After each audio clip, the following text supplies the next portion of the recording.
আমি অবাক হয়ে গিয়েছি যখন আমার ছেলের চিকিৎসা চলতেছিল সিঙ্গাপুর মাউন্ট এলিজাবেথ হসপিটালে।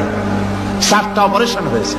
আমার ছেলে কারিবুল মত, একেবারে মৃত্যুর দুয়ারে চলে গিয়েছিল। 7টি অপারেশন, 40 ব্যাগ রক্ত লেগেছে। 2.5 ফিট তার ইন্টেস্টাইন কেটে ফেলেছে, 2.5 ফিট খাদ্য নালী কেটে ফেলে দিয়েছে।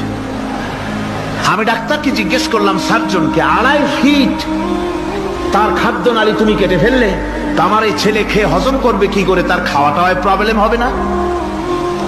ডাক্তার আমাকে যা বললাম শোনা মাত্র আমার চোখে পানি এসে গেল। ডাক্তার বলল, তুমি জানো না আমি তো মাত্র 2.5 ফিট কেটেছি। তোমার স্রষ্টা, এই পৃথিবীর স্রষ্টা মানুষ যিনি সৃষ্টি করেছেন, প্রত্যেক মানুষের পেটের ভিতরে এই খাদ্য নালীকে রব্বুল আলামিন 22 ফিট লম্বা করেছেন। 22 ফিট লম্বা।